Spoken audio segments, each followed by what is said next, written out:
I feel like we're in the golden age of lighting because lights used to be pretty expensive and you really only had Fresnel's panel kind of things.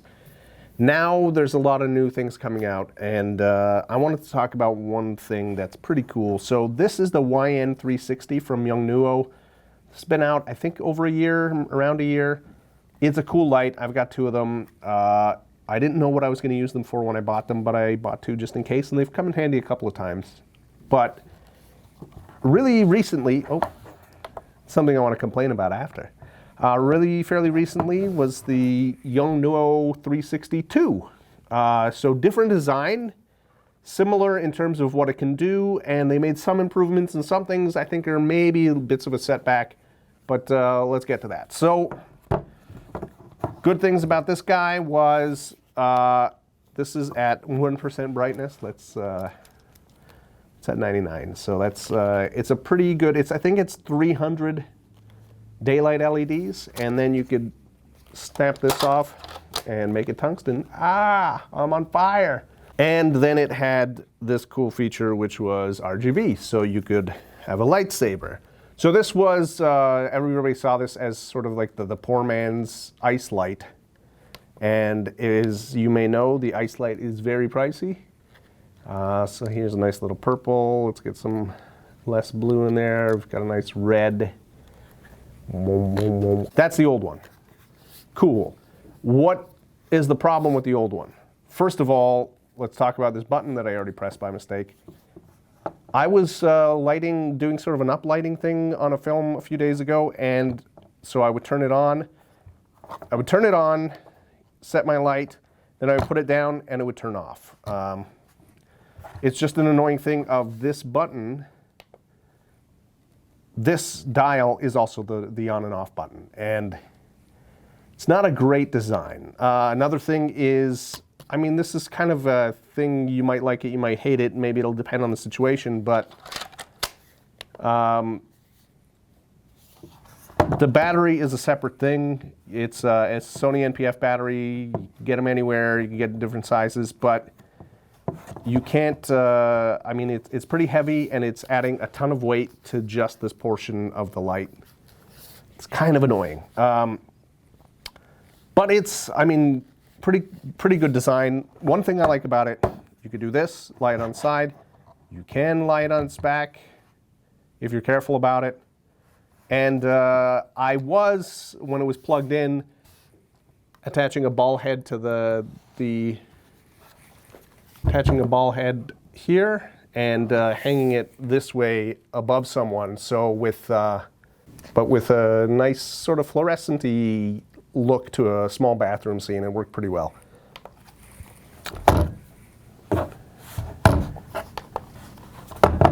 So here's the 362.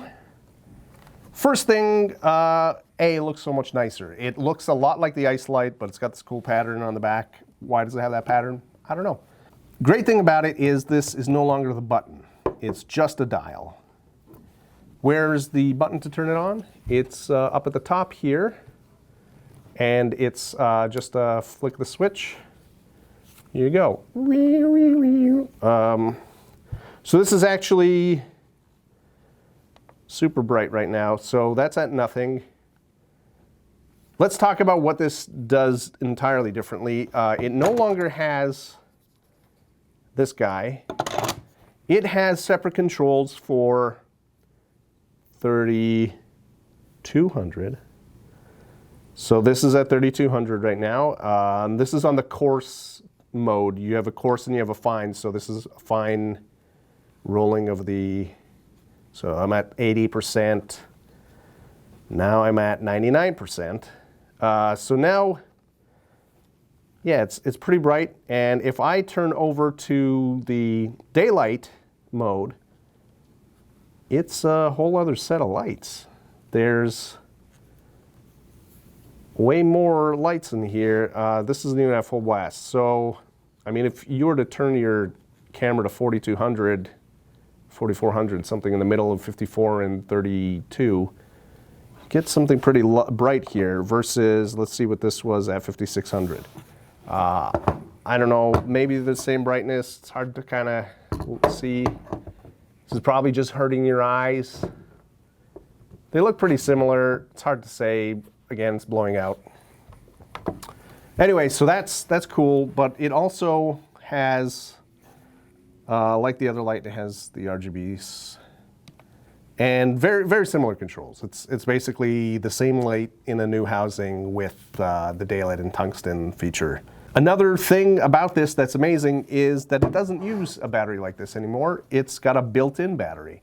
And why is that good? Well, I'll tell you why that's good. It's good because it's pretty well weighted.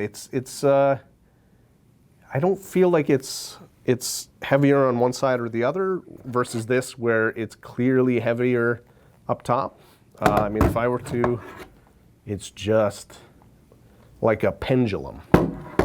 Spooky lighting. So that's great. That's a pretty cool feature about it is having the battery built in. How long does the battery last? I'm not sure.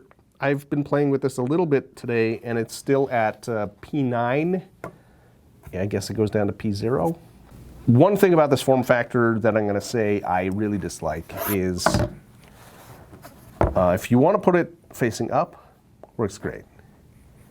It just seems to naturally go there because of this divot, I'm guessing. If you want to put it on the side, which I could easily do with this one, it rolls. So, hold that thought.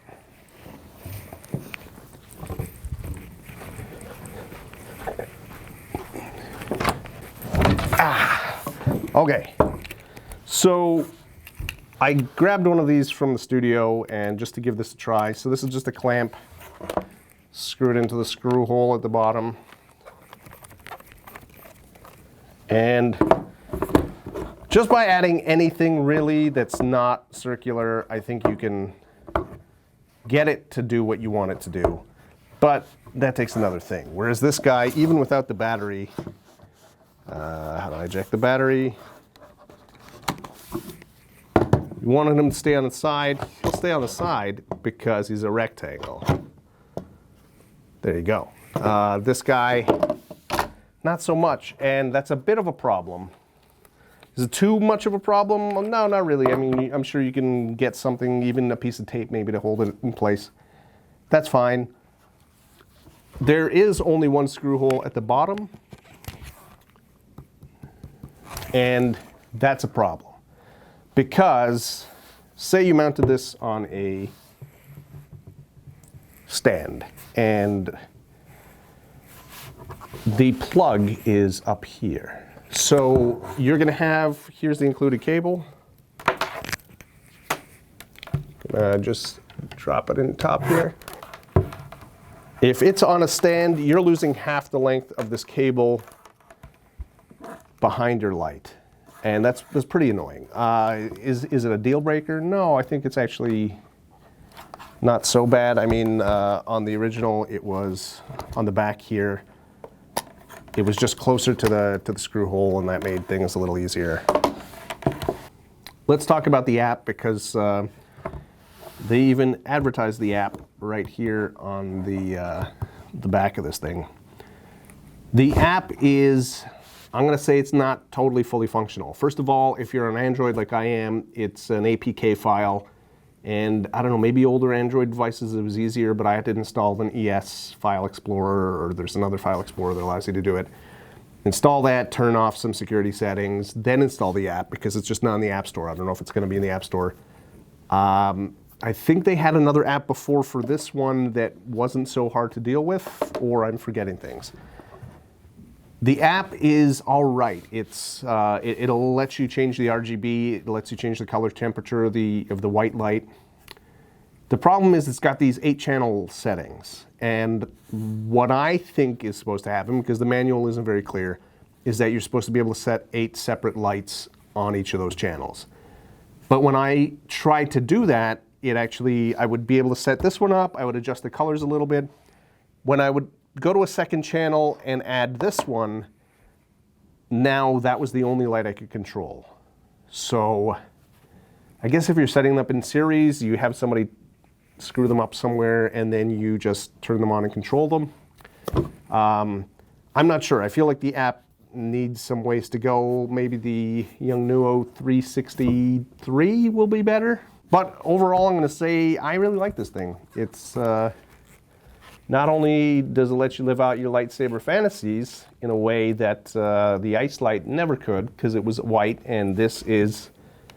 let's get some Mace Windu happening here. There you go. There's some Mace Windu. So actually, you kind of could use this for a Star Wars fan film. I was but the learner, now I am the master. Only a master of evil, Darth. In conclusion, I'm going to say this is pretty cool. The value for money wise, here's the thing, is that this thing is still runs a little less than $100. I think about 75 bucks. Versus this one's about 120.